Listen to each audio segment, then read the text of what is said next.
शांताकारं भुजंगशयनं पद्मनाभं सुरेशं विश्वाधारं गगनसदृशं मेघवर्णं शुभांगं लक्ष्मीकान्तं कमलनयनं योगिभिध्यानगम्यं वंदे विष्णु भवभयहरं सर्वलोकैकनाथं।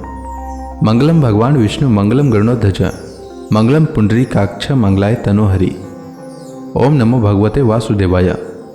आज का दिन आप सभी के लिए मंगलमय हो। आइए सुनते हैं ज्येष्ठ मास कथा का 27वां अध्याय। श्री सुखदेव जी कहते हैं, परीक्षित, भगवान अपने अनन्य प्रेमी भक्तों पर अत्यंत प्रेम करते हैं। जब जगतपति मत्स्य भगवान ने अपने प्यारे भक्त राजर्षि सत्यव्रत की यह प्रार्थना सुनी तो उनका प्रिय और हित करने के लिए, साथ ही कल्पांत के प्रलयकालीन समुद्र में विहार करने के लिए उनसे कहा। श्री भगवान ने कहा, सत्यव्रत, आज से 7वें दिन भूलोक आदि तीनों लोक प्रलय के समुद्र में डूब जाएंगे। उस समय जब तीनों लोक प्रलय काल की जल राशि में डूबने लगेंगे, तब मेरी प्रेरणा से तुम्हारे पास एक बहुत बड़ी नौका आएगी। उस समय तुम समस्त प्राणियों के सूक्ष्म शरीर को लेकर सप्तर्षियों के साथ उस नौका पर चढ़ जाना और समस्त धान्य तथा छोटे बड़े अन्य प्रकार के बीजों को साथ रख लेना। उस समय सब और एकमात्र महासागर लहराता होगा, प्रकाश नहीं होगा। केवल ऋषियों की दिव्य ज्योति के सहारे ही बिना किसी प्रकार की विकलता के तुम उस बड़ी नाव पर चढ़कर चारों ओर विचरण करना।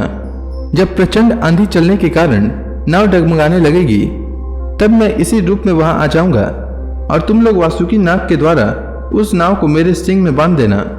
सत्यव्रत, इसके बाद जब तक ब्रह्मा जी की रात रहेगी, तब तक मैं ऋषियों के साथ तुम्हें उस नाव में बैठाकर उसे खींचता हुआ समुद्र में विचरण करूंगा।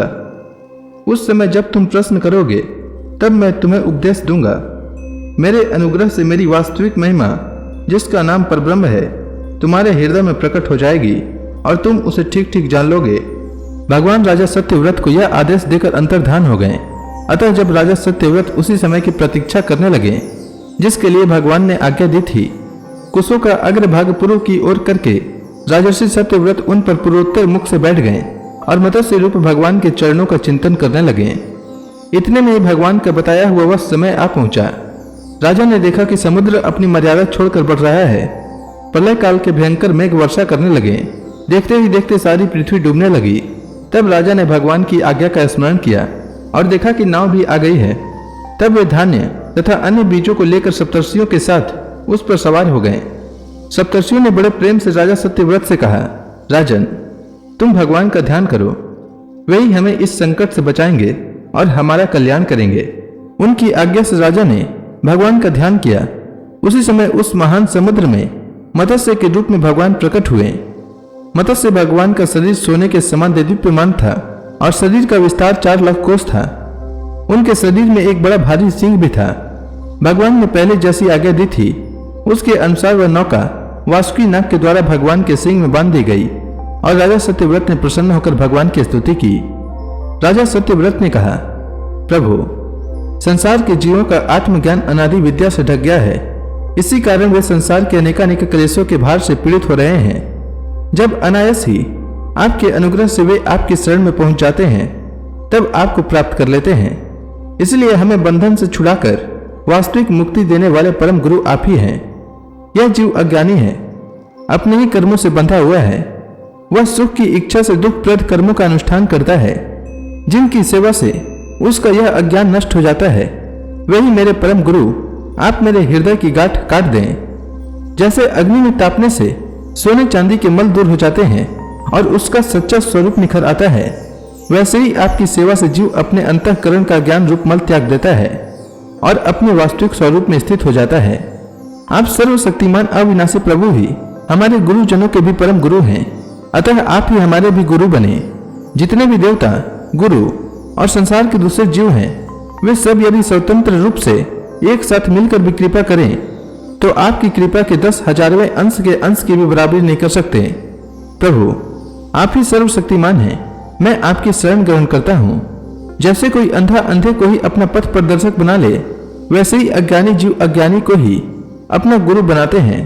आप सूर्य के समान स्वयं प्रकाश और समस्त इंद्रियों के प्रेरक हैं। हम आत्म तत्व के जिज्ञासु आपको ही गुरु के रूप में वर्णन करते हैं। अज्ञानी मनुष्य अज्ञानियों को जिस ज्ञान का उपदेश करता है, वह तो अज्ञानी है। उसके द्वारा संसार रूप घोर अंधकार की अधिकाधिक प्राप्ति होती है। परंतु आप तो उस अविनाशी और अमोघ ज्ञान का उपदेश करते हैं जिससे मनुष्य अनायास ही अपने वास्तविक स्वरूप को प्राप्त कर लेता है। आप सारे लोक के सुहृद, प्रियतम, ईश्वर और आत्मा हैं। गुरु, उसके द्वारा प्राप्त होने वाला ज्ञान और अभिष्ट की सिद्धि भी आपका ही स्वरूप है। फिर भी कामनाओं के बंधन में जकड़े जाकर लोग अंधे हो रहे हैं। उन्हें इस बात का पता ही नहीं है कि आप उनके हृदय में विराजमान हैं। आप देवताओं के भी आराध्य देव, परम पूजनीय परमेश्वर हैं। मैं आपसे ज्ञान प्राप्त करने के लिए आपकी शरण में आया हूँ।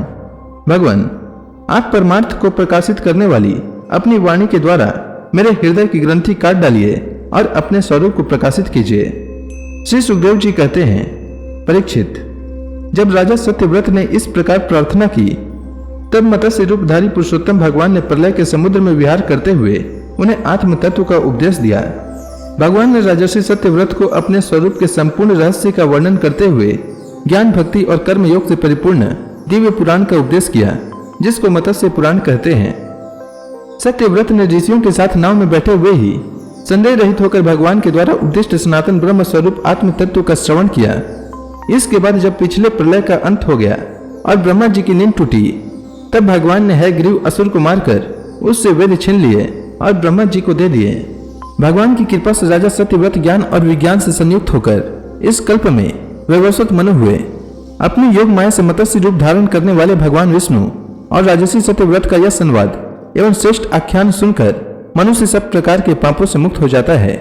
जो मनुष्य भगवान के इस अवतार का प्रतिदिन कीर्तन करता है उसके सारे संकल्प सिद्ध हो जाते हैं और उसे परम गति की प्राप्ति होती है।